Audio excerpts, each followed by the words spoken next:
परमपूज्य परमपूज्य मंगेश दादांना इथून नमस्कार करते आणि बृहन महाराष्ट्र तत्वज्ञान या उपक्रमाअंतर्गत आपलं जे आनंदाचं तत्वज्ञान ही मालिका सुरू आहे त्यात तुमच्या सगळ्यांचं पुन्हा एकदा मनापासून स्वागत करते आहे. आपण काही खंड घेतले, आपण काही वेगळ्या मालिकामधून घेतल्या, आपण वेळ बदलवली, तरीही तुम्ही सगळेजण इतक्या उत्साहाने या मालिकेच्या श्रवणासाठी येता त्याच्याबद्दल तुमच्या सगळ्यांचे खूप खूप मनपूर्वक आभार. आणि विषयच तसा आहे आणि वक्तेही तसे आहेत की आपल्याला पुन्हा पुन्हा ते ऐकावंसं वाटतं आणि असं वाटतं की आपण काहीही याच्यातलं चुकवू नये. त्याच्यामुळे आजचं आपलं बृहन महाराष्ट्र तत्वज्ञान उपक्रमा अंतर्गत 77वं सत्र आहे आणि आनंदाचं तत्वज्ञान या मालिकाचं 44वं सत्र आहे. तर पुन्हा एकदा तुमच्या सगळ्यांचं खूप खूप मनापासून स्वागत. आणि एवढं बोलून मी परमपूज्य मंगेश दादांना विनंती करते की त्यांनी आजच्या सत्राला सुरुवात करा.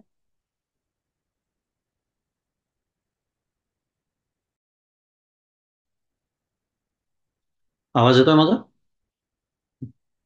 व्यवस्थित येतात.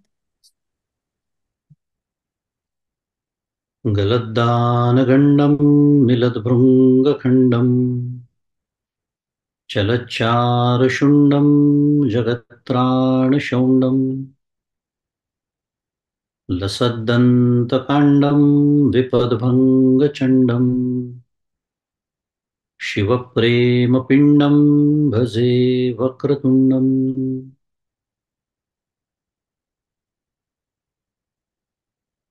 अहं निर्विकल्पो निराकाररूपो विभुर्व्याप्य सर्वत्र सर्वेन्द्रियाणां सदा मे समत्वं न मुक्तिर्न बन्धः चिदानन्दरूप शिवोऽहं शिवोऽहं चिदानन्दरूप शिवोऽहं शिवोऽहम् गुरुर्ब्रह्मा गुरुर्विष्णुः गुरुर्देवो महेश्वरः गुरुः साक्षात् परं ब्रह्म तस्मै श्रीगुरवे नमः। ब्रह्मानन्दं परमसुखदं केवलं ज्ञानमूर्तिं द्वन्द्वातीतं गगनसदृशं तत्त्वमस्यादिलक्ष्यम् एकं नित्यं विमलमचलं सर्वधी साक्षिभूतम् भावातीतं त्रिगुणरहितं सद्गुरुं तन्नमामि। श्री सद्गुरुनाथ महाराज की जय। जय जय रघुवीर समर्थ। श्री राम जय राम जय जय राम। श्री राम जय राम जय जय राम। श्री राम जय राम जय जय राम। श्री राम जय राम जय जय राम। श्री राम जय राम जय जय राम। श्री राम जय राम जय जय राम। श्री राम जय राम जय जय राम। श्री राम जय राम जय जय राम। श्री राम जय राम जय जय राम। श्री राम जय राम जय जय राम। श्री राम जय राम जय जय राम।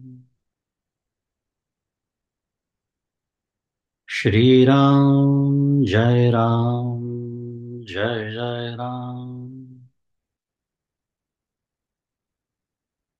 श्रीराम जय राम, जय जय राम।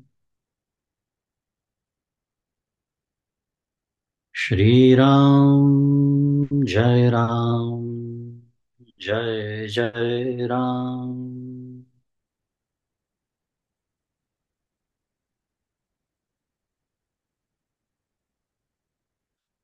प्रभु श्री रामचंद्र भगवान की जय। श्री सद्गुरुनाथ महाराज की जय। जय जय रघुवीर समर्थ।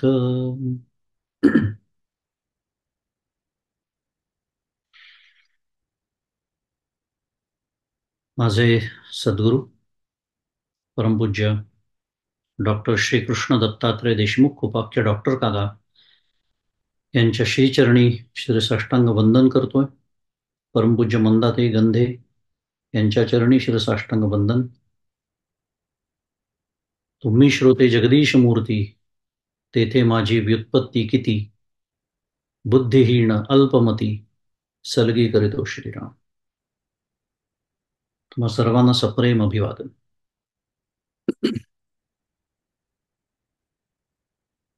आनंदाचे तत्वज्ञान मालिका आपली सुरू आहे आणि त्याचं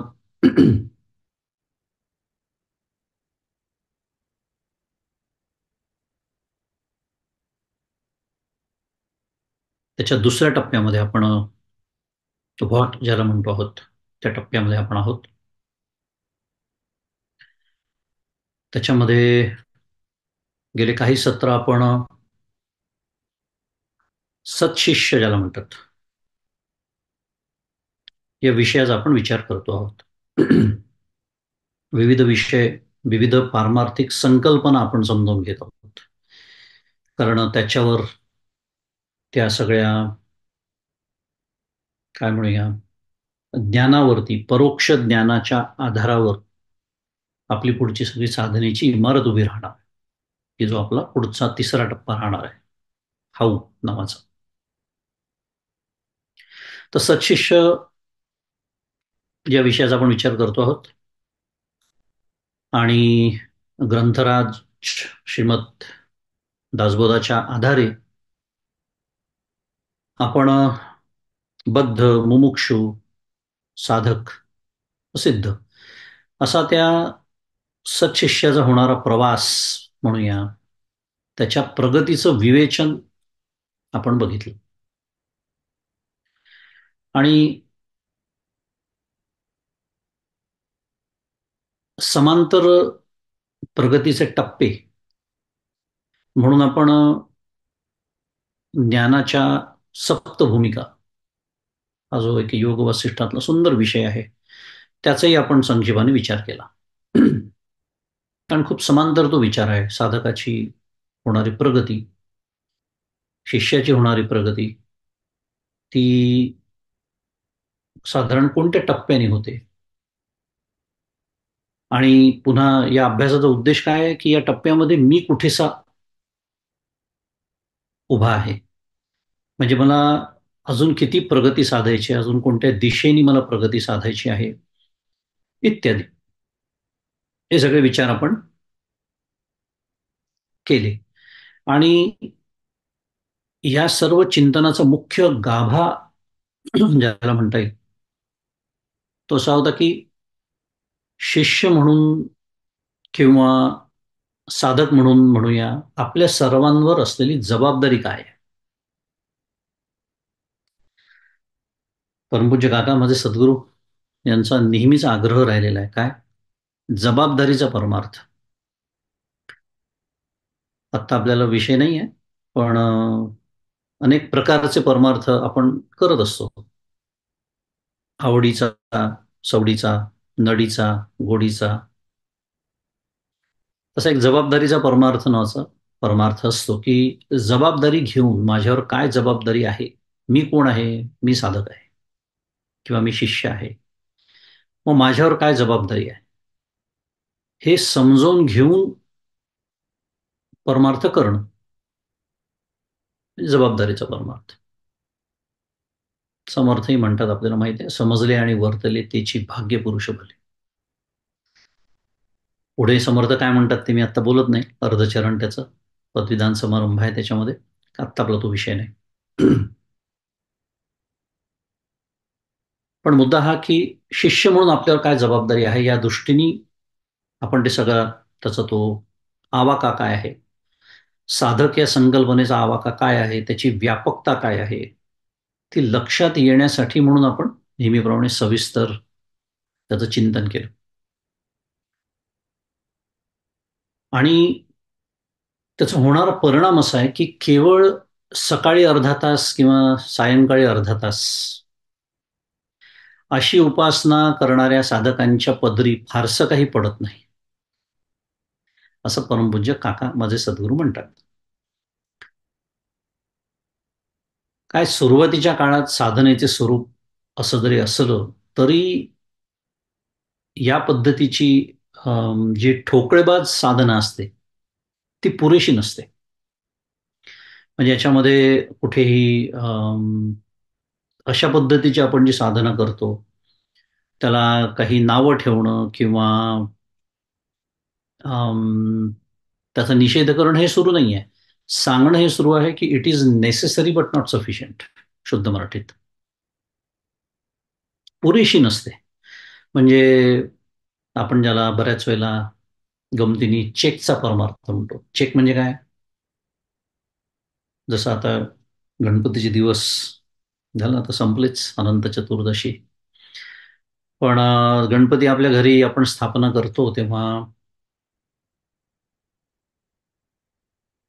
पूजा करायची असते त्याची, गणपतीची सकाळी संध्याकाळी 2 वेळेला, किंवा रोजच्याही पूजेचा जरी विचार केला तरी झाली का पूजा? झाली. म्हणजे काय? चेक. त्याला म्हणायचं चेकचा परमार्थ. आणि म्हणून मग ती पूजा तू करून टाक अशी भाषा आपल्या घरात आपण वापरत असतो, कारण तो करून टाकण्याचा एकमेव विषय आयुष्यातला पूजा हाच असतो. पण बाकी सगळ्या गोष्टी मला करायच्या असतात, माझ्या पद्धतीनेच झाल्या पाहिजे असा माझा आग्रह असतो. पूजा ही करून टाकण्याचा विषय असतो. मुद्दा काय आहे की चेकचा परमार्थ काही कामात येत नाही. किंवा सद्गुरूंनी सांगितलं आहे की एवढा एवढा जप नामस्मरणाचा झाला पाहिजे किंवा अशी अशी साधना केली पाहिजे, म्हणून सद्गुरूंसाठी किंवा कधी कधी भीतीपोटी देव कोपेल का काय, हे अशा पद्धतीची जी साधना असते सुरुवातीच्या काळात ती असते, काही वाद नाही. किंवा अगदी जाणीवपूर्वक जरी केली तरी सुद्धा सकाळी अर्धा तास संध्याकाळी अर्धा तास ही साधना पुरेशी नाही. आणि त्याला परमपूज्य काकांचाच हा शब्द आहे, ठोकळेबाज साधना. ठोकळेबाज म्हणजे काय? ठरलेल्या पद्धतीने ठरलेल्या दिवशी ठरलेल्या वेळेला पुन्हा त्याचं महत्व नाकारण्यात येत नाही आहे, ते पुरेसं नाही हे सांगणं सुरू आहे.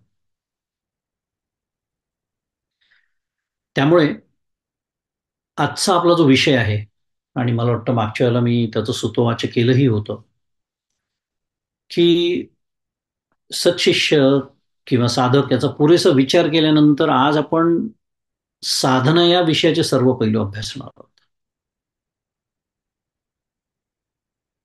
कारण जसं आपण म्हणालो की आपण सद्गुरूंचा आधी विचार केला आणि त्याच नाण्याची दुसरी बाजू म्हणून सत्शिष्य याचाही विचार केला. आणि सत्शिष्य याचा विचार साधनेशिवाय पूर्ण होऊ शकत नाही. कारण शेवटी शिष्य काय करतो किंवा साधक काय करतो, साधक शब्द हे खूप छान आहे, आपण बोललोय बऱ्याच वेळा. ज्याला काहीतरी साधायचं असतं त्याला साधक असं म्हणतात.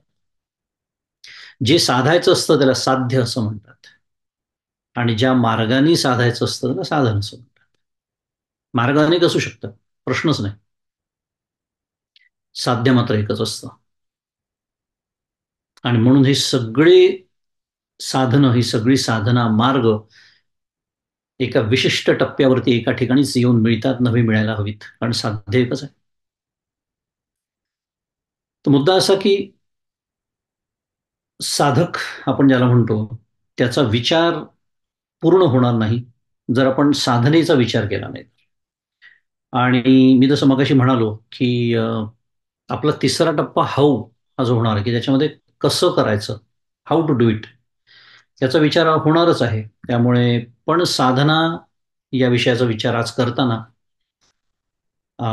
थोडासा हाऊचा सुद्धा विचार येऊन जाईल. मागच्या वेळेला मी बोललो होतो की असे काही वॉटर टाईट कंपार्टमेंट्स नाही आहेत की इथे संपला आता अगदी, म्हणजे व्हॉटमध्ये हाऊचा विचारच नाहीये असं काही नाहीये. It is about more or less, प्रामुख्याने कोणता विचार. तर साधना या विषयाचे आपण सर्व पैलू अभ्यासणार आहोत.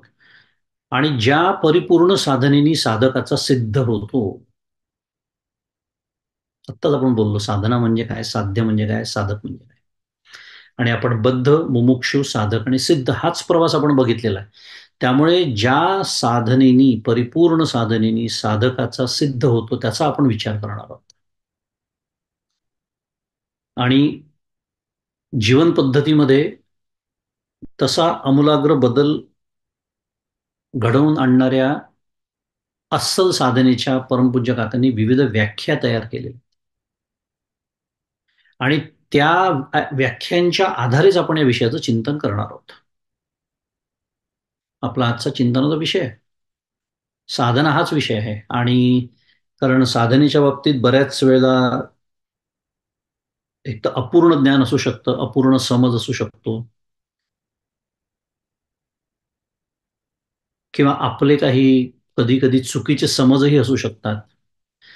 पण चुकीच्या पेक्षा अपूर्णता असण्याची शक्यता खूप असते की मला असं वाटतं की असं असं केलं की माझी साधना झाली, आपण ज्याला म्हणतो जो विचार मगाशीपासून आपण पाहतो आहोत.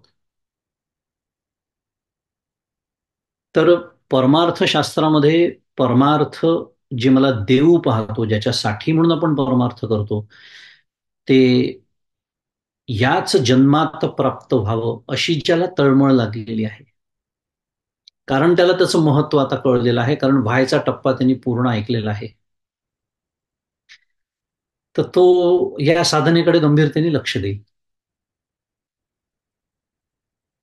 नाहीतर आपण नेहमीच दृष्टांत आहे, आपल्याला जर आयुष्यभर गल्लीतच क्रिकेट खेळायचं असेल, सचिन तेंडुलकर आपल्याला कधी व्हायचंच नसेल, तर मग चालू द्या, मग रामकृष्ण हरी.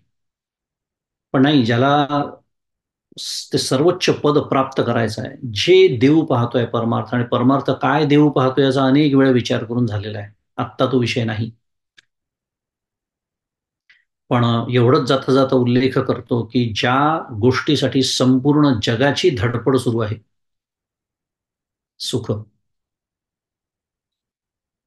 की जे परतंत्र आहे, सविशेष आहे, जे सुख आपण विषयाच्या माध्यमातून मिळवण्याचा प्रयत्न करतोय, आणि जे खरं विषयात नाहीच आहे इत्यादी, मग तो जो आनंद आहे, जे माझं स्वरूपच आहे, त्याची प्राप्ती करून देणार हा परमार्थ म्हणजे केवढं मोठं परमार्थ देतो नव्हे. त्याच्यानंतर आता मिळवण्यासारखं काही उरत नाही, असं आपल्याला उपनिषद वेदांत सांगतं. इतकं मोठं देणार, इतकं मोठं फल देणार की त्याच्यापेक्षा मोठं फल जातं या जगात नाही, असं हे परमार्थशास्त्र. आणि आपल्याला व्यवहारात माहिती आहे की वस्तू जितकी मोठी तितकी त्याला जास्त किंमत द्यावी लागते. नकली हिरा घ्यायला गेलो बाजारात, मिळून जातो. पण असली हिरा घ्यायला गेलो तर आपल्याला माहिती आहे त्याची किंमत काय असते. त्यामुळे अस्सल गोष्टीसाठी नेहमीच जास्त किंमत द्यावी लागते. त्यामुळे आपण अस्सल साधना ज्याला म्हणतात, तो आपल्या चिंतनात आजचा विषय. बघूया, अनेक पैलू आहेत साधनेचे. मी जसं म्हणालो, अक्षरशः व्याख्या तयार केल्या आहेत परमपूज्य काकांनी, आणि त्याच आपण आज अभ्यासणार आहोत. म्हणजे आपल्याला पूर्ण एक उत्तम साधक तयार होण्यासाठी पुन्हा माझी जबाबदारी काय आहे, काय मी केलं पाहिजे. ठोकळेबाज साधना केवळ मी करून थांबणार नाहीये, तर आमूलाग्र जीवन पद्धतीमध्ये बदल महत्वाचे शब्द आहेत. ते कसे घडवून आणायचे त्याचा आपण थोडा विचार करू. कर्म भक्ती आणि ज्ञान याद्वारे सुखरूप आणि आनंदरूप होण्याचा मार्ग म्हणजे साधन. काय आपण पहिली व्याख्या बघतो आहोत. कर्म, भक्ती आणि ज्ञान यांच्याद्वारे सुखरूप किंवा आनंदरूप, ज्याचं आत्ताच वर्णन आपण केलं, तो होण्याचा मार्ग म्हणजे साधना. समर्थ काय म्हणतात मनोबोधामध्ये? मनी लोचनी श्रीहरी तोची पाहे, जनी जाणता भक्त होवो निराहे. गुणी प्रीती राखे क्रमू साधनाचा, जगी धन्य तो दास सर्वोत्तमाचा. प्रसिद्ध श्लोक आहे. मी नेहमीच म्हणतो आपल्यापैकी जे भाग्यवंत असतील त्यांना मनोबोध पाठ असेल आहे. मनी लोचनी, पूर्ण आपल्याला श्लोकाचा अर्थ नाही बघायचा, पण मनी लोचनी, मनी आणि लोचनी काय पाहतो? श्रीहरी तोची पाहे, आणि काय? जनी जाणता भक्त होवो निराहे. म्हणजे विचार जर केला ना, तर पहिल्या चरणातही कर्म, उपासना आणि ज्ञान याचाच उल्लेख आहे. आणि नुसतं ते नाही, पुढे समर्थ म्हणतात गुणी प्रीती राखे क्रमू साधनाचा. 47 क्रमांकाचा श्लोक पुढे शोधत असल्यास. गुणी प्रीती राखे क्रमू साधनाचा, जगी धन्य तो दास सर्वोत्तमाचा. साधनेचा जो क्रम आहे, काय क्रम आहे साधनेचा? आपण काय बघतोय? साधनेची व्याख्या काय बघितली आपण आता? कर्मभक्ती आणि ज्ञान याद्वारे आनंदरूप सुखरूप होण्याचा मार्ग म्हणजे साधन. मग साधनेचा क्रम काय आहे? निष्काम कर्म, निष्काम उपासना आणि शेवटी ज्ञानप्राप्ती. अगदी थोडक्यात बोलतो आहोत आपण. आणि हाच क्रम शास्त्र आणि संत आपल्यासमोर ठेवत आहेत. पण होतं काय? बहुतांश वेळेला असं दिसतं की पहिल्या दोनकडे पूर्ण दुर्लक्ष करून, म्हणजे कोणतं? निष्काम कर्म आणि निष्काम उपासना, याच्याकडे दुर्लक्ष करून थेट तिसऱ्यावर उडी मारण्याचा कल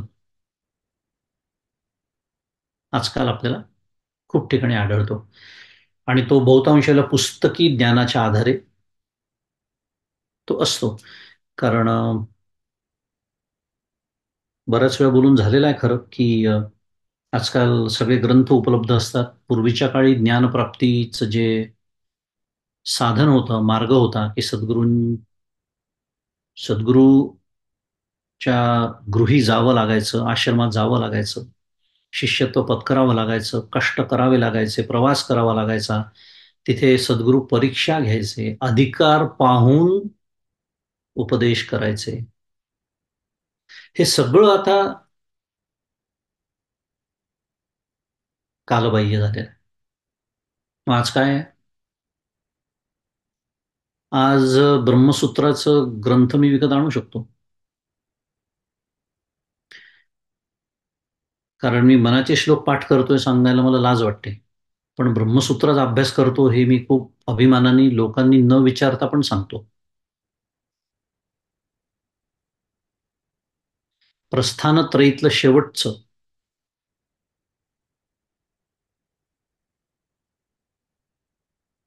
संत साहित्य, प्रकरण ग्रंथ, प्रक्रिया ग्रंथ, भगवद्गीता, उपनिषद याचा अभ्यास पूर्ण झाल्याशिवाय, मार्मिकता समजल्याशिवाय ब्रह्मसूत्रात प्रवेशच नाही. असं असून सुद्धा तुम्हाला काय वाटलं? मला कळत नाही. अर्थ दिलेला असतो ना मराठीमध्ये, जरी संस्कृत नाही कळलं तरी. आणि असं वाटतं कळलं. जाऊ द्या, तो विषय आत्ता नाही. मला सांगायचं एवढंच आहे की निष्काम कर्म आणि निष्काम उपासना यांनी जे काही प्राप्त होतं ते प्राप्त करून घेतल्याशिवाय ज्ञानाचा अधिकारच नाही. हे शास्त्र, संत, सद्गुरू अखंड सांगतायत. आणि म्हणून काय होतं की ब्रह्मसूत्र झालं माझं असं मला वाटतं, उपनिषद माझं झालं म्हणजे काय, वाचून झालं. पुढं काय? थोडंफार त्याच्यावर मला बोलता सुद्धा येईल, काही हरकत नाही. पण त्या उपनिषदांनी, त्या ब्रह्मसूत्रांनी मला जे देणं अपेक्षित आहे ते मिळालं का? अनुभव. तो कदाचित या जन्मात मिळणार नाही. कारण ब्रह्मसूत्र वाचायच्या आधी निदान मी अज्ञानी आहे हे मला माहिती होतं. आता तर मी स्वतःला ज्ञानी समजायला लागलो. अजूनच कठीण अवस्था. मग ज्ञानी याचे झोंबे कंठी नाना संकटी नाचवी. माऊली सांगते मुद्दा, गुणी प्रीती राखे क्रमू साधनाचा. आणि म्हणून मग तुकाराम महाराजांना जागं करावं लागतं. काय, ही पायाविण भिंत तातडीची आहे रे. पटकन भिंत उभारता येते 4 विटांची. 5वी 6वी ठेवताना धक्का लागला तरी पडते ती, कारण पायच घातलेला नाही आहे निष्काम कर्म आणि निष्काम उपासनेचा. आणि त्याला वेळ जाऊ द्यावा लागतो, त्याला काळ जाऊ द्यावा लागतो, त्याच्यासाठी विवेक लागतो, त्याच्यासाठी वैराग्य लागतं. हे कोणी सांगितलं? पटकन ग्रंथ आणला, त्यातही तो इंग्लिशमध्ये असेल तर चला, पुढे बोलण्याची गरज नाही. रामकृष्ण हरी. लक्षात आलं असेल मला काय म्हणायचं. मुद्दा, ह्या तिन्हींचा जो आपण क्रम आहे, कर्म, उपासना आणि ज्ञान, आणि अशीच मांडणी, असंच उपदेश सर्व संत शास्त्र आपल्याला करतात, तोच आनंदरूप होण्याचा मार्ग म्हणजे साधन आहे. अखंडैक रस सच्चिदानंद घन ब्रह्मरूप होऊन जीवनमुक्तीचा आनंद प्राप्त करण्यासाठी करावी लागणारी तपश्चर्या म्हणजे साधन आहे. आत्ता पण तेच बोलतोय. तपश्चर्याच करायची नसते कोणाला. खूप घाई झालेली असते, कारण आजकाल सगळा चट मंगनी पट ब्याह असं म्हणतात, म्हण आहे ती हिंदीमध्ये. त्याचा तो काळ आहे, सोशल मीडियाचा काळ आहे. सगळं everything is available at the finger tips.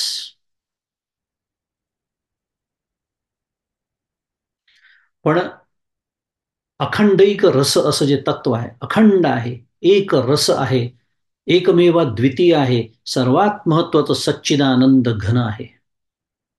दुःखाचा लवलेशही तिथे नाही, असा आनंद रूप ते आहे, असं ते ब्रह्मरूप जे माझं स्वरूप. आणि त्याचा अनुभव आल्यानंतर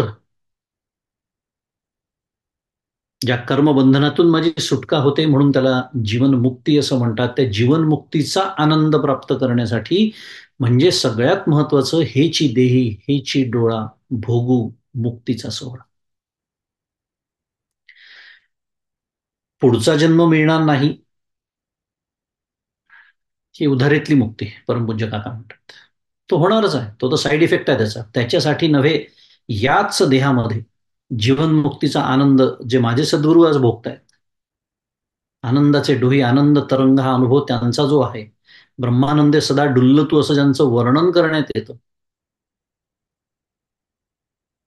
ते मलाही याच जीवनात प्राप्त व्हावं. आणि त्यासाठी करावी लागणारी तपश्चर्या म्हणजे साधन. आणि तपश्चर्या या शब्दामध्ये तप म्हणजे तापवणं काय आहे, अनस्यूत आहे. केलाय आपण बऱ्याच वेळा त्याचा विचार करतही राहू. कारण तापण्यामध्ये शरीर तापवणं हाही एक भाग आहे, आणि अंतःकरणाला तापवणं हा पण एक भाग. आणि अंतःकरणाला तापवण्यासाठी कधी कधी देहाला तापवावं लागतं.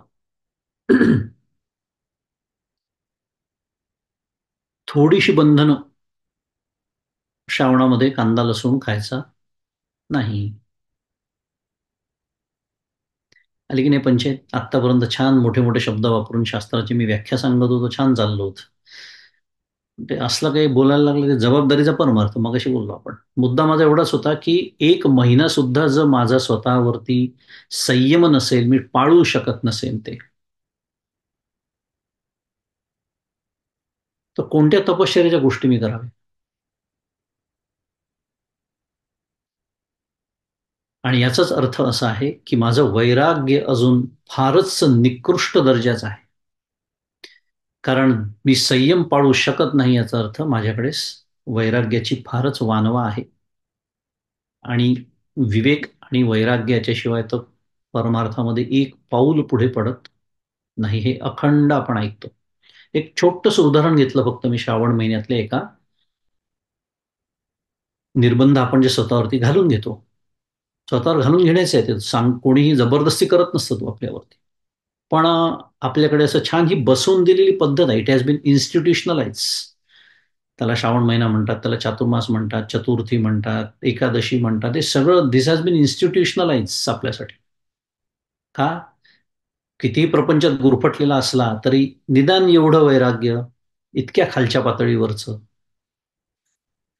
एक दिवस उपवास असेल किंवा काही गोष्टींचा त्याग असेल इत्यादी. त्यामुळे आत्मरूप होण्याची प्रदीर्घ पूर्वतयारी म्हणजे साधना. पुढची व्याख्या आहे, आत्मरूप होण्याची प्रदीर्घ पूर्वतयारी. आणि पूर्वतयारी कारण पुन्हा मगाशी आपण बोलतो, कारण पूर्वतयारी याचा अर्थ अधिकार असा एक महत्वाचा शब्द त्याच्यामध्ये येतो.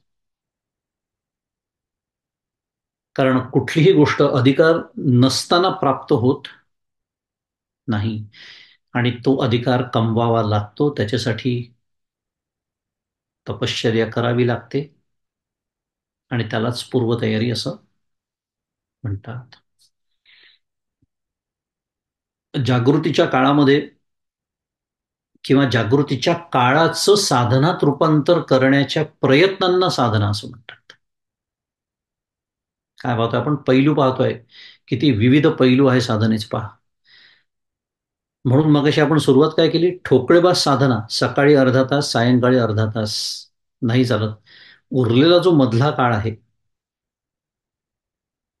परमपूज्य काका छान सांगतात की उरलेले जे 23.5 तास आहे ते मी कसे घालवतो किंवा 23 तास कसे घालवतो, त्याच्यावर जो साधनेचा, प्रत्यक्ष साधनेचा 1 तासाचा जो काळ आहे तो साजरा होणार का नाही हे ठरतं. आणि नेमका बहुतांश साधकांची आपल्यासारख्या चूक तिथेच होते. आणि आपल्याला काय वाटतं, मगाशी मी बोललो तो चेकचा परमार्थ, झाली ना माझी साधना सकाळची, आता जणू काही दिवसभर माझा आणि साधनेचा काही संबंधच नाहीये, असे बेधुंद आपण वागत असतो आणि तरीही स्वतःला साधक समजत असतो. म्हणून काय व्याख्या केलेली आहे? जागृतीच्या काळाचं साधनेत रूपांतर करण्याच्या प्रयत्नांना, म्हणजे थोडक्यामध्ये it is a full time business, it is not a part time business. आणि पार्ट टाइम याचा अर्थ पुन्हा सकाळ संध्याकाळ नाही, it is a full time. निदान जागृत अवस्थेमध्ये, सुषुप्तीचा तर प्रश्नच नाही आहे, स्वप्नावस्थेचाही काही बहुतांश प्रमाणात प्रश्न नाही. आपल्या नियंत्रणात असलेली जी अवस्था, ती जागृत अवस्था, आणि त्या संपूर्ण जागृतीच्या काळाचं साधनेत रूपांतर करणं, ते कसं करायचं, काय करायचं तेच आपण शिकतो. तो भाग वेगळा. पण त्याचं निदान काय म्हणूया, भान असणं, त्याला म्हणायचं साधना. जीवनातील क्रिया प्रतिक्रियांच्या तरंगाचे ठसे आपल्या अंतःकरणावर उठून न देता, परमेश्वराचा जो ठसा असतो तो अंतःकरणात कसा सदैव राहील याची क्षमता निर्माण करण्याचा प्रयत्न करणं म्हणजे साधना. काय बोललो मी? जीवनातील क्रिया प्रतिक्रिया, जीवनामध्ये आपण क्रिया करत असतो आणि इतरांकडून क्रिया होत असतात. ज्या क्रियांचा आपल्याशी संबंध येतो त्यांच्याबद्दल आपण बोलतो आहोत. बाकी जग जगापरी चाले, ते ईश्वर सूत्रे बांधले, ते सूत्र हाती घेतले ऐसे न व्हावे. जगात अनंत घडामोडी प्रतिक्षणी घडत असतात. अनंत, कोट्यावधी पण नाही, अनंत. आपण कल्पना सुद्धा करू शकत नाही. पण ज्या क्रियांशी माझा संबंध येतो, म्हणजे कोण? माझ्या घरातले, ऑफिसमधले, शेजारचे, बाजारचे, किंवा ही जी एखादा जगाची खिडकी आपल्या सगळ्यांना प्राप्त झालेली आहे, त्या खिडकीतून मी जेव्हा जगाकडे पाहतो, जी आपल्या घरातच आणून ठेवली आहे आपण आता, तर त्याच्या माध्यमातून माझ्या अंतःकरणात जे उतरतं, इथपर्यंत म्हणूया आपण आता, त्या सर्व क्रियांना माझ्या ज्या प्रतिक्रिया असतात, आणि त्या प्रतिक्रिया किती तीव्र किंवा सौम्य, ह्यावर अवलंबून आहे की त्याचे ठसे माझ्या अंतःकरणामध्ये किती स्पष्ट उमटतात. तर ते उमटू न देता त्याच्याऐवजी अखंड एकच ठसा, कोणता? परमेश्वराच्या अनुसंधानाचा, तो कसा राहील, ती क्षमता मला कशी प्राप्त होईल, असा प्रयत्न करणं म्हणजे साधना. आणि त्याचसाठी आपल्याला हे तत्वज्ञान मदत करतं. कारण असं नुसतं बोलून चालत नाही हो, हे करायचं कसं. आता विवेक चूडामणीमध्ये जे विवेक चूडामणी श्रवणाला येत आहेत, आपण शिकलो तिथे काय आचार्यांनी आपल्याला लक्षात आणून दिलं, की ज्याचा इथे थेट उपयोग आहे साधना करताना, की स्वप्न मी जेव्हा बघत असतो, आपण सर्वजण स्वप्न बघतो, आपल्या अनुभवाचा तो विषय आहे. स्वप्न बघत असताना ती स्वप्न मला सत्य वाटतात, ते अनुभव मला सत्य वाटतात, पण जागं झाल्यानंतर सकाळी मला कळतं की अरे ते मिथ्या होतं. पण हे जागं झाल्यानंतर कळतं. पण स्वप्न मात्र बघत असताना जसं स्वप्न माझ्यासाठी सत्यच असतं, पण ते मिथ्या आहे सांगण्यासाठी कुठल्या तत्वज्ञानाची गरज नाही आहे, कारण मला स्वतःला जाग येते आणि मग मी त्याचा फारसा विचारही करत नाही. मग एक्स्ट्रॅपोलेटिंग धिस थॉट, शुद्ध मराठीत संत आपल्याला तेच सांगतात आहे की अरे जेव्हा ज्ञानाची जाग येते ना, तेव्हा जागृतीतलेही अनुभव तितकेच मिथ्या आहे हे कळतं. हे विवेक चुडामणीमध्ये आपण शिकलो. मग आता हे जरी माझ्या अनुभवाचाच विषय नसला, मला जरी अजून ज्ञानाची जाग यायची असली, तरी बुद्धीच्या पातळीवर तर मला कळलं की नाही, की अरे नाही, हे हे अनुभव आहेत ना, हे तेवढेच मिथ्या आहेत. फक्त थोडा फरक असतो स्वप्न आणि जागृत अवस्थेमध्ये, तो विचार आपण सोडून देऊ. त्यामुळे जे काही आपल्या समोर प्रारब्धाने येईल, त्याला त्याला व्यावहारिक सत्ता असं म्हणतात. त्या व्यावहारिक सत्तेमध्ये जे योग्य आहे ते तसं सामोरं जाणं हे अपेक्षितच आहे. पण दोन्ही गोष्टी तितक्याच मिथ्या आहेत. हे ज्ञानाची जागृती आल्यानंतर मला कळणार आहे. पण आज एक साधक म्हणून आणि ती साधना करताना मी काय करणं अपेक्षित आहे, तर जेव्हा या जागृतीतल्या अनुभवांनी मी अत्यंत विकारी होतो, मी विकार शब्द वापरतो, त्यात सगळं काही आलं. क्रोध हा प्रामुख्याने, त्याच्यामध्ये बाकी अनेक गोष्टी येतात. मनाची निराशा आली, पराभूतता आली, अपयश मिळालं असेल, अपमान झाला असेल तर क्रोध येईल, इत्यादी इत्यादी. हे सगळं, यातला एकही विकार उठू न देण्याचा अभ्यास करणं म्हणजे साधना. आणि त्याच्यासाठी आपण तत्वज्ञान शिकतो आहोत, की हे अखंड अखंड अखंड लक्षात ठेवणं, की अरे हे अनुभव जे आहेत ना, ते मिथ्या आहेत. माझी जी काही भूमिका आहे, माझं जे काही कर्तव्य आहे, ते मी पूर्णच पार पाडणार आहे. कर्तव्यापासून पळून जाण्याचा इथे कुठेही विचार नाही. म्हणूनच मी म्हणालो, व्यावहारिक सत्तेमध्ये जे करायचं आहे ते करायचंच आहे.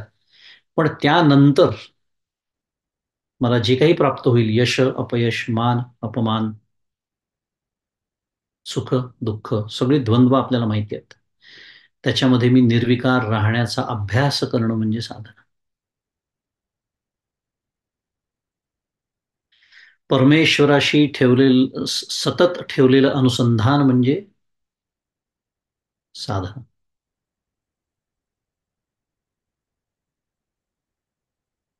नारदस्तु तदर्पिता खिलाचारता, नारद भक्तिसूत्र आहे. नारद म्हणतायत तदर्पित, तत् अर्पित अखिल आचार आणि तद विस्मरणे परम व्याकुलते ती. नारद भक्तिसूत्र आहे. काय म्हणतात त्या नारद महाराज, भक्तीचे आचार्य, आणि मी स्वतःला भक्त समजतो. नारद मुनी म्हणतात आहे, माझं मत असं आहे की सर्व कर्मे भगवदर्पण बुद्धीने करणे, तद अर्पित अखिल आचार. आणि त्या भगवंताचं जर विस्मरण झालं तर अत्यंत व्याकुळ होणे.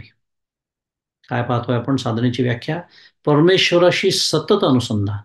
आता हे नामानुसंधान असेल, तत्वानुसंधान असेल, चिंतनाच्या माध्यमातून साधलेलं तत्वानुसंधान असेल, प्रेमापोटी केलेलं त्याचं भगवंताचं स्मरण असेल, अनेक प्रकारे अनुसंधान ठेवता येतं. अरे मी केलेल्या कर्माचं फळ त्याला आता मी अर्पण करणार आहे, ह्या निमित्ताने केलेलं त्याचं स्मरण असेल. अनेक अनेक पद्धतीने, विविध पद्धतीने आपण परमेश्वराचं अनुसंधान सतत ठेवू शकतो आयुष्यामध्ये. त्याच्यासाठी देवघरात बसून, त्याच्यासमोर बसून जपमाळच हातात घेतली पाहिजे असं काही नाही. ते तर आहेच, ते तर बैठकीचं साधन आहे. आपण साधनेचे विविध पैलू पाहतोय ते याच दृष्टीने पाहतोय. आणि खऱ्या भक्ताचं तर वर्णन नारद महाराज करतात की तो तर अत्यंत व्याकुळ होतो की मला त्याचं विस्मरण झालंच कसं क्षणभरी. आणि मी माझी अवस्था नेहमी सांगतो, दिवसातून एकदा जरी स्मरण झालं तर मला संध्याकाळी नाही चला आज भगवंताचं स्मरण झालं बरं का एकदा. ही माझी अवस्था आणि तरी मी भक्त म्हणून घ्यायला तयारच आहे स्वतः. ही जी दरी आहे ना, ही दरी भरून काढणं ह्यालाच तर साधना म्हणतोय. बुद्धीचे भ्रम नाहीसे करून अहंकाराचा लय करण्याची कला आत्मसात करणं, त्या प्रयत्नांना सुद्धा साधनाच म्हणतात. अनेक प्रकारचे अहंकार आपल्या आयुष्यामध्ये असतात. बऱ्याच वेळा आपण विचार केलाय त्याचा. आणि अगदी स्थूल अहंकारांपासून तर अगदी सूक्ष्म अहंकार की देह मी आहे.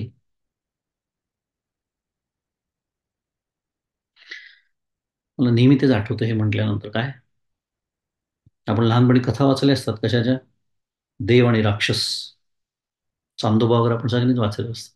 त्या राक्षस म्हणले की आपल्याला ते डोक्यावर दोन शिंग बिंग तेच आठवतात सगळे. ते इथे परमपूज्य स्वामी गोविंददेवगिरी महाराज आले होते. संदर्भ वेगळा आहे. त्या रामकथा संदेशा कार्यक्रमात ते म्हणाले होते की ज्याला असं वाटत असेल की सीतेचं हरण झाल्यामुळे रावणावरती आक्रमण प्रभू श्रीरामचंद्रांनी केलं, तो अजूनही चांदोबातलेच रामायण वाचतोय, असं त्यांचं वाक्य होतं. त्याच्यावरून मला ते आठवलं.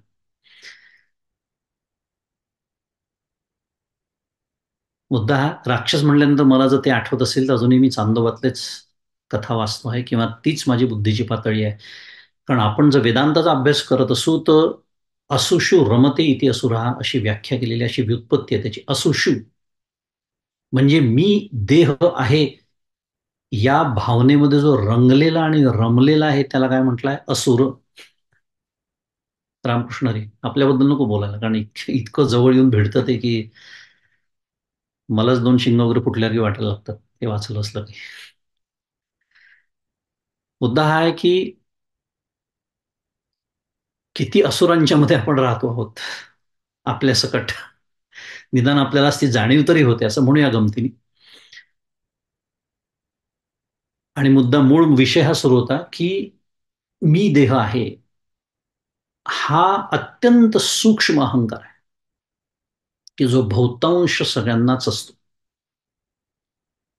म्हणजे हे व्यवहारातले तर अहंकार नकोच आहेत आपल्याला, परिस्थितीला धरून, यशाला धरून, सौंदर्याला धरून, श्रीमंतीला धरून, आपल्या नातेगोत्यांना धरून, इत्यादी इत्यादी इत्यादी. पण आपल्याला मूळ घाव जो घालायचा आहे तो मी हा देह नाही. पंचकोशांचा निराश तेही शिकलोय आपण विवेक चूडामणीमध्ये. तर हा बुद्धीचा भ्रम घालवणं, सतत अखंड स्वतःला सतत असं स्मरण करून देणं, ऑटो सजेशन म्हणतात त्याला. साधना आहे बरं. अत्यंत गंभीर विषय आपण पाहतो आहोत. These are the actual tangible things we are learning. की साधना साधना साधना खूप वेळ ऐकतो, मग काय करायचंय मला नेमकं, हे दिवसभर करायचं आहे, अखंड जाणीव द्यायची आहे. विशेषतः जेव्हा देह आठवण करून देतो, काहीतरी गडबड होते, डोकं दुखायला लागतं, खरचटतं, तेव्हा देहाला झालेलं आहे. माझं डोकं दुखत आहे म्हणजे डोकं मी नाही. कारण दुखलेलं डोकं मला कळत आहे. आणि ज्याला कळतं तो जे कळतं त्याच्यापासून नेहमीच वेगळा असतो.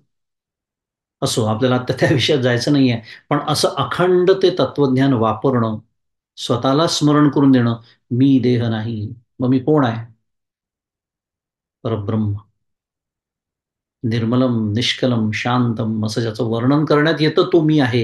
हे अखंड जर मी स्वतःला बजावत राहिलो तर आजूबाजूला माझ्या ज्या गोष्टी घडतात आहे त्याने मी विकारी होत नाही. मगाशी आपण जे बोललो,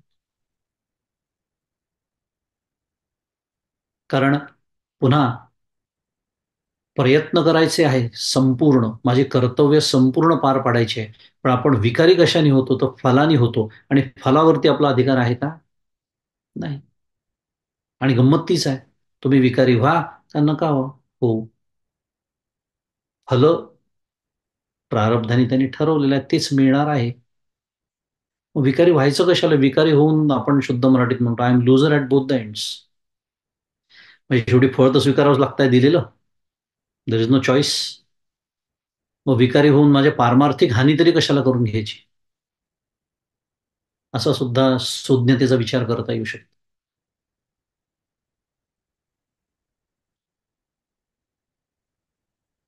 परब्रह्म नावाचं जे तत्व आहे ते पदार्थ निरपेक्ष अस्तित्व, ज्याला सत असं म्हणतात, ज्ञेय निरपेक्ष ज्ञान, ज्याला चित्त असं म्हणतात, आणि विषय निरपेक्ष सुख, ज्याला आनंद असं म्हणतात, असं ते आहे. हे कळवून घेण्याची जी तळमळ आहे त्याला साधना असं म्हणतात. खूप सुंदर विषय आहे. पदार्थ निरपेक्ष अस्तित्व. आणि कसं, आता उदाहरणार्थ, हा देह आहे म्हणून मी आहे असं वाटतं की नाही? उलट आहे खरं, मी आहे म्हणून हा देह आहे. किंवा हे जगत आहे, एकदम मोठी उडी घेऊया, हे जगत आहे म्हणून ते तत्व आहे का? नाही, ते तत्व हे जग निर्माण होण्याच्या आधी पण आहे. जग निर्माण झालं तरी आहे. जग एक दिवस संपणार आहे, संपूर्ण विश्व, तरी ते आहे. याला म्हणायचं पदार्थ निरपेक्ष अस्तित्व. ते कशावरच अवलंबून नाही आहे त्याचं अस्तित्व. माझं अस्तित्व अनेक गोष्टींवर अवलंबून आहे. जीव म्हणून बोलतोय आता, किंवा हा देह म्हणून. तसं देह निरपेक्ष ज्ञान, त्याला चित्त असं म्हणतात. तिथे ज्ञाताही नाही आणि तिथे ज्ञेयही नाही.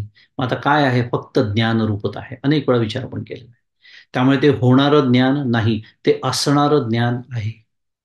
नव्हे, ते असणारं ज्ञान आहे म्हणून होणारी ज्ञान होतात.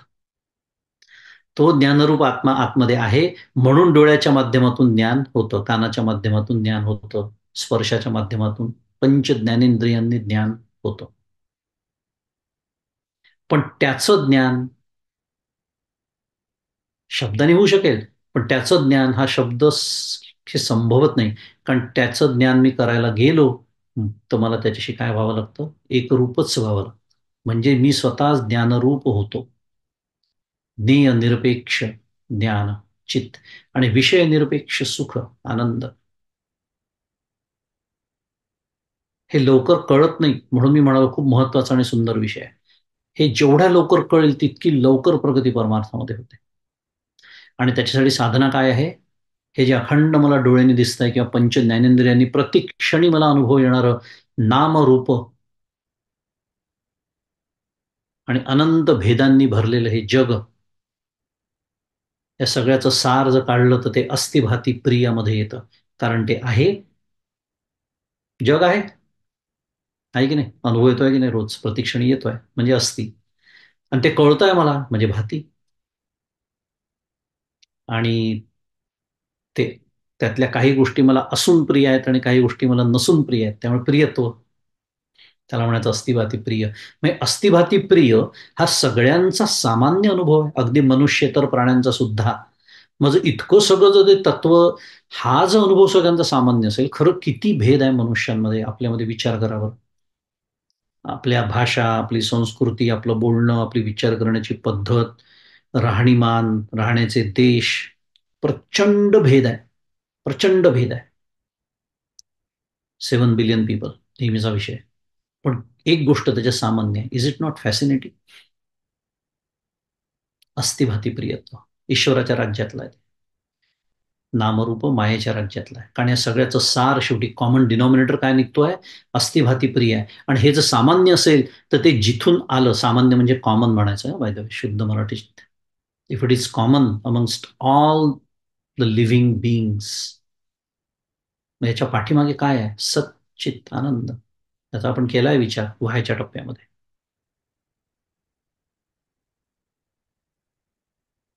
थोडक्यामध्ये, नामरूपाकडून अस्तिभाती प्रियत्वाकडून सच्चित आनंदाकडे जाणं, शेवटी हा प्रवास, त्याला काय म्हणायचं? साधना. जीव आणि ब्रह्म यांच्या एकरूपतेचा सतत अनुभव घेण्यासाठी निष्ठापूर्वक चालवलेल्या प्रयत्नांना साधना म्हणतात. जीव ब्रह्मैक्य काय, ध्येय काय आहे? जीव ब्रह्मैक्याचा अनुभव घेणं, त्या एकरूपतेचा अनुभव घेणं.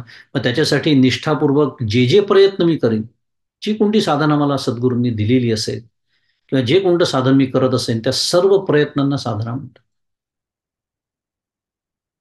पुन्हा गंभीर विषय आहे, प्रत्येक विषय गंभीरच आहे. बोलतो म्हटलं तर त्याच्यावर एक तास जाऊ शकतो.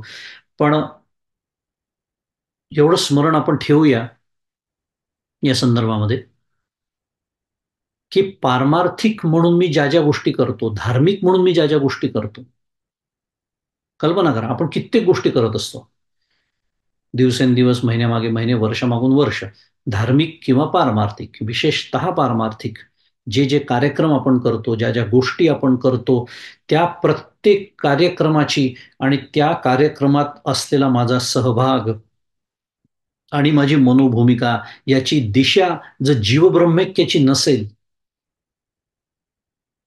तर त्याच पारमार्थिक कार्यक्रमाचा प्रपंच होतो. आत्ताच गणपती येऊन गेले, होऊन गेले. काही जणांकडे काल विसर्जन झालं, काही जणांकडे आज असेल. अनेक लोक आपण बोलवलेत दर्शनाला, नेहमीचा विषय. हा सुद्धा विषय जर तुलनेचा व्हायला लागला, माझ्याकडे 200 आले होते, त्यांच्याकडे 50च आले. माझ्याकडे फार महत्वाचे लोक येऊन गेले, सिटीचा मेयर वगैरे आला होता. तर त्या गणपती दर्शनाचं काय झालं, त्या गणपतीचं काय झालं, जे आपण शिकतो आहे आहोत, तेही आपलं सुरू आहे. अथर्वशीर्षाच्या निमित्ताने गणपतीचं स्वरूप काय आहे. मुद्दा माझा एकच आहे, हा पारमार्थिक कार्यक्रम आहे आणि त्याचा उद्देश हा आहे. बोलवू नये लोकांना, हा त्याचा विषय नाहीये. पण त्याची अखंड जाणीव राहत असेल मला, मी जर त्याची तुलना करत असेल इतर लोकांची, मी ते मिरवत असेल, तर मग गंभीर समस्या आहे. मग याला म्हणायचं परमार्थाचा प्रपंच. आणि जर लक्षात ठेवून जर मी प्रपंच केला ना, तर प्रपंचाचा परमार्थ सुद्धा होऊ शकतो. त्यामुळे त्याला साधना म्हणतात, की अखंड त्याचं काय म्हणे आपल्याला भान असणं. शुद्ध मन आणि शुद्ध बुद्धी म्हणजे मती अंगी बाणवणं, याचं नाव म्हणजे साधना. शुद्ध मन. आचार्य विवेक चूडामणीमध्ये सुद्धा तेच सांगतात आहे. जेव्हा पंचकोशांचं विवेचन करताना मनोमय कोशाचं संदर्भ येतो, तेव्हा आचार्य म्हणतात की मन म्हणजेच अविद्या. अविद्या म्हणजे मन, मन म्हणजे अविद्या, आणि ते रजोगुणा आणि तमोगुणाने ठासून भरलेलं असतं. ते सगळं बाजूला करून जेव्हा ते सत्वगुणांनी भरण्यात येतं, तेव्हा तेच मन. मन एव मनुष्याणाम कारणम बंध मोक्षयो. तेच मन एक तर बंधनाला कारण ठरतं, जर रजोगुण आणि तमोगुणांनी भरलं असेल, आणि तेच मन जर सत्वगुणांनी भरलं असेल, तर मला मोक्षाला कारण ठरतं. म्हणून शुद्ध मन किंवा शुद्ध बुद्धी कमावणं, सत्वगुण कमावणं, थोडक्यात त्या प्रयत्नांना काय म्हणायचं, साधना असं म्हणतात. माऊली म्हणते 9व्या अध्यायामध्ये काय, या लागी सुमन आणि शुद्धमती, जो अनिंदक अनन्य गती. अर्जुनाचं वर्णन करतात. या लागी सुमन, काय सुंदर शब्द आहे पहा. आपण तेच बोलतोय आता. सुमन, मन शुद्ध करणं, सुमन आणि शुद्धमती, जो अनिंदक अनन्य गती, पैगा गोप्य ही परी तया प्रती चावळीचे सुखे. पुढचं चरण सोडून देऊया. अध्याय 9वा श्लोक, ओवी क्रमांक 40.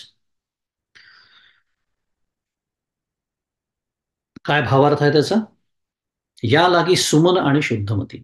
भगवान अर्जुनाला म्हणतात आहे की मी तुला गुह्यतम असं ज्ञान सांगतोय. पहिला श्लोक आहे, इदम तु ते गुह्यतमं प्रवक्ष्याम्यनसूयवे ज्ञानम विज्ञानसहितम यज्ञात्वा मोक्षसे शुभात. यज्ञात्वा मोक्षसे शुभात. या श्लोकावर भाष्य करताना माऊली म्हणते की भगवान म्हणतात आहेत अर्जुनाला, काय मी तुला हे गुह्य ज्ञान का सांगतोय, कारण तू कसा आहेस? सुमन आणि शुद्धमती. निष्काम कर्मोपासनेने मलविक्षेप दोष गेल्यामुळे तू कसा झालेला आहेस? सुमन झालेला आहेस. आणि साधन चतुष्टय संपत्तीने जिज्ञासा निर्माण झाल्यामुळे, नेहमी बोलतो आपण तो विषय, जिज्ञासा आजकाल खूप जणांना असते. पण ते जिज्ञासा मला किती कळतं हे दाखवण्यासाठी असते, मी किती शहाणा आहे याच्यासाठी असते. ती नाही आहे. ही साधन चतुष्टय संपन्न होऊन खरंच माझ्या कल्याणासाठी मला काही गोष्टी शिकायच्या आहेत किंवा मला काही प्रश्न आहेत, ही जिज्ञासा खूप वेगळी. खरी जिज्ञासा, खरे प्रश्न,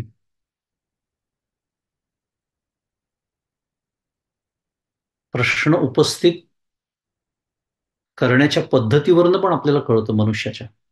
आणि आजकाल व्हॉट्सअप युनिव्हर्सिटी जी आहे, जिचा रोज आपल्याला लाभ होत असतो, इच्छा असो किंवा नसो, अनेक गोष्टी त्याच्यातून लक्षात येतात आपल्या,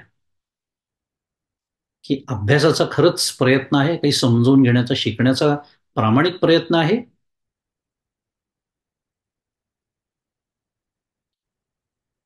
का एक काही अजेंडा ज्याला म्हणतात, मनामध्ये काही गोष्टी, हेच मला सिद्ध करायचं आहे, असं लक्षात ठेवून विचारलेले प्रश्न आहे, लक्षात येतं आपल्या. मुद्दा साधन चतुष्टय संपन्न झाल्यानंतर जी जिज्ञासा निर्माण होते, ती निर्माण झालेली आहे अर्जुना तुझ्या ठिकाणी. म्हणून तू कसा आहेस? तू शुद्ध मती आहेस. हा निश्चित प्रश्न आहेत तुला, अर्जुनाने प्रश्न म्हणूनच विचारले. बघा अर्जुनाची प्रश्न विचारण्याची पद्धत कशी आहे भगवद्गीतेमध्ये, श्रद्धेसहित आहे. जो अनिंदक, भगवान तेच म्हणतात आहे, काय? शास्त्र, वेद, देव, गुरु यांच्याविषयी श्रद्धा असल्यामुळे तू कसा आहेस? तू अनिंदक आहेस. प्रश्न विचारले जाऊ शकतात, विचारले पण पाहिजे, श्रद्धेसहित असावं. कारण प्रश्न विचारण्याचा उद्देशच हा असला पाहिजे की यांच्याकडून मला काहीतरी ज्ञानप्राप्ती व्हावी, माझ्या ज्ञानात थोडी कमी आहे.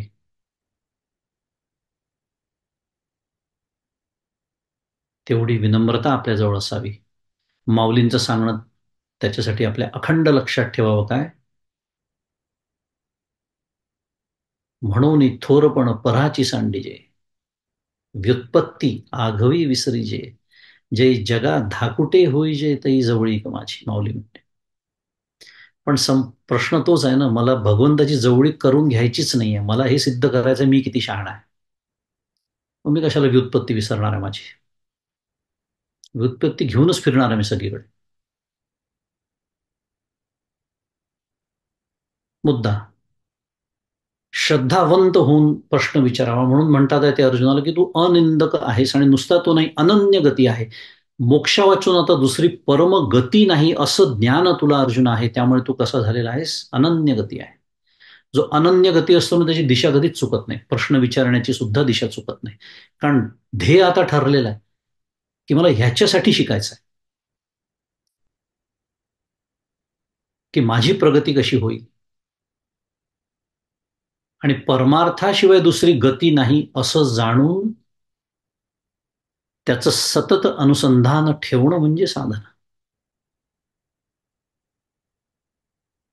किती साधनेचे विविध पैलू आपण पाहतो आता. किती, मी मगाशीच म्हणालो, जीवनात आमूलाग्र बदल घडणं अपेक्षित आहे, आणि तो आमूलाग्र बदल ह्याच पद्धतीने घडू शकतो जर मी हे साधनेचे सगळे पैलू छान समजून घेतले, माझी जबाबदारी समजून घेतली, मला काय नक्की करायचं आहे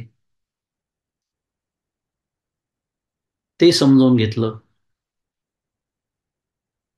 आणि रोजचं जीवन ही अध्यात्माची प्रयोगशाळा आहे. आणि त्यामुळे जे काही मिळवलेलं आध्यात्मिक ज्ञान, परोक्ष ज्ञान आपण ज्याला म्हणूया, शब्द ज्ञान म्हणूया, हे प्रत्यक्ष जीवनात उतरवणं म्हणजे साधना. म्हणून ते म्हणतात ना, बाळे कुंदरकर महाराज म्हणून गेले, प्रपंच करूनही परमार्थ करतो, भला रे भला, भला रे भला, भला रे भला, असं 3 वेळा त्यांनी म्हटलेलं. कारण काय आहे, जो संन्यासी असतो, जो सर्वसंग परित्याग करून निघून गेलेला असतो, त्याला बहुतांश वेळेला परीक्षा देण्याची वेळच येत नाही. पण नवरा बायको, मुलं आणि आई किंवा वडील, सासू आणि सून, साहेब आणि नोकर म्हणजे बॉस आणि आपला आपला जो कोणी बॉस असेल ऑफिसमध्ये तो, ह्यांचे जे संबंध असतात रोजच्या पातळीवरती, जे व्यवहार, घेणं देणं, गिव्ह अँड टेक शुद्ध मराठीत, हे घडतं. तेव्हा जर हे तत्वज्ञान माझ्या लक्षात राहिलं नाही, जे आता आपण सगळं बोलतोय आणि आपल्या सगळ्यांना छान ऐकायला वाटतं, नाही हे बरोबर आहे, वाटणारच आहे, कारण शास्त्रच आहे ते. पण जेव्हा हे मी ते घडत असताना विसरून जातो, हे तत्वज्ञान मला वापरायचं आहे, एवढ्या साधनेचे सगळे पैलू मी शिकलो किंवा शिकले, आणि ते या विशिष्ट परिस्थितीमध्ये मला ते वापरायचं आहे, हे जेव्हा लक्षात राहत नाही, तेव्हा अध्यात्माची ही प्रयोगशाळा आहे हे मी विसरलेलो असतो. आणि उत्कृष्ट संधी आपल्याला प्रापंचिक म्हणून परमेश्वरांनी जी दिलेली आहे, ती आपण गमावलेली असते.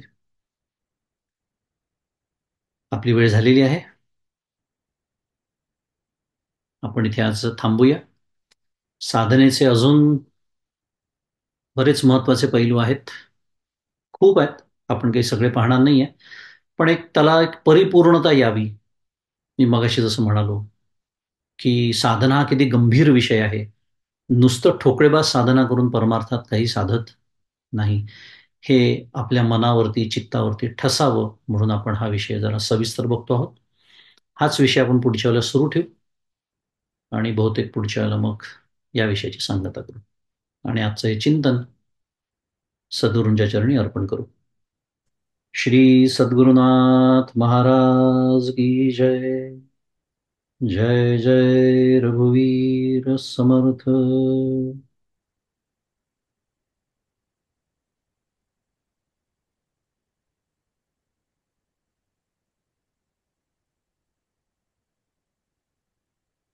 दोन आठवड्यांनी तरी परत सुरुवात झाली.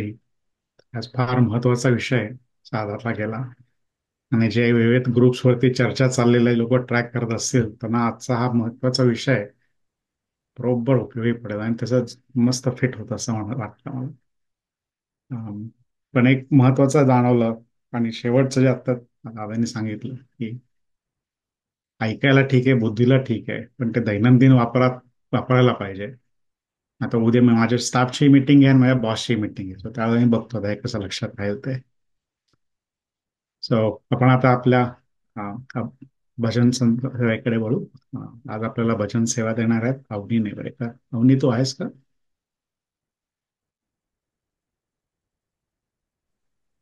Okay, great. अवनी नेवरेकर सध्या मनासस व्हर्जिनियामध्ये राहते. तिथे ती PhD करते जॉर्ज मेसन युनिव्हर्सिटीमध्ये बायो इन्फॉर्मॅटिक्स या विषयामध्ये. लहानपणापासून तिने संगीताची तिला आवड आहे आणि संगीतामध्ये तिने शिक्षणही घेतलेलं आहे. मुंबईमध्ये सौ स्वरदा साठे यांच्याकडनं ते शिकलेली आहे आणि आता इथे अमेरिकेत आल्यावरती सुद्धा ती त्याची संगीत साधना आपली पुढे चालू ठेवलेली आहे. आपला PhDचा अभ्यास आणि इतर सगळे व्यवधान सांभाळून. सो अवनी, तयार असलीस तर भजन सेवा सुरू करायचं.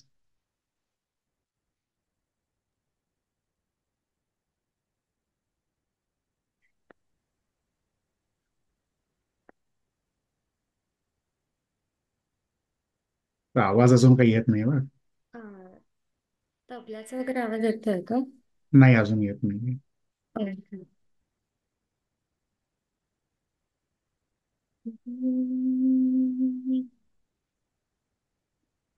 आता काय आवाज येतो? तुझा येतोय पण तबलाचा एकदम बारीक येतोय आता. ओके. अ, मला माहित नाही कसं येईल तो, पण ठीक आहे. ठीक. चल.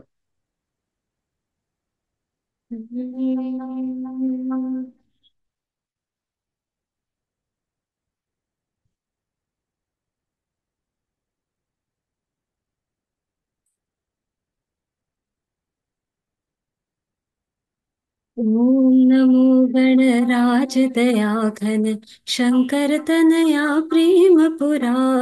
ओम नमो गणराज दया घन शंकर तनया प्रेम पुरा। शंकर तनया प्रेम पुरा। शंकर तनया प्रेमपुरा। ओम नमो गणराज दया घन शंकर तनया प्रेमपुरा। पार्वती मांडी बैसुनी बाळा प्रकृती तनया दिगंबरा। पार्वती मांडी बैसुनी बाळा प्रकृती तनया दिगंबरा। शंकर तनया प्रेमपुरा। ओम नमो गणराज दया घन शंकर तनया प्रेमपुरा। ओम नमो गणराज दया घन शंकर तनया प्रेमपुरा। अर्धांगी सरस्वती मूषक वाहन। अर्धांगी सरस्वती मूषक वाहन। शेंदूर चर्चित परशुधरा। शेंदूर चर्चित परशुधरा। शंकर तनया प्रेमपुरा। ओम नमो गणराज दया घन शंकर तनया प्रेमपुरा।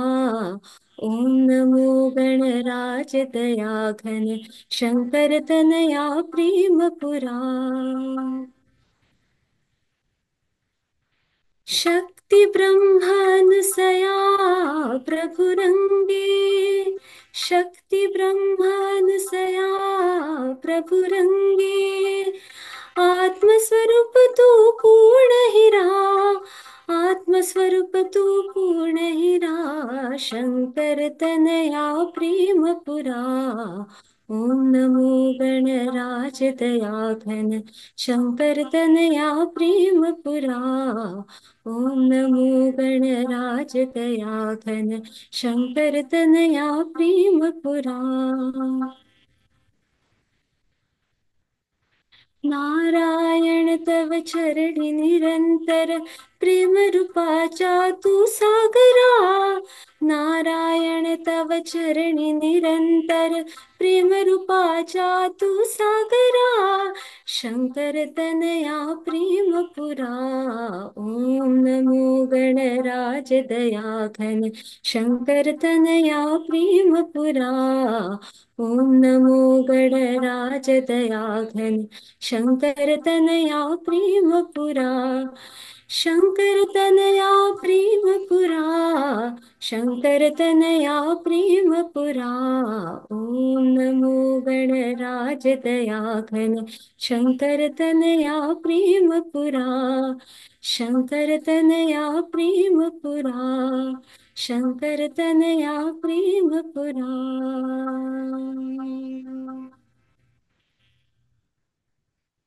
सुंदर, फारच छान भजन झालं.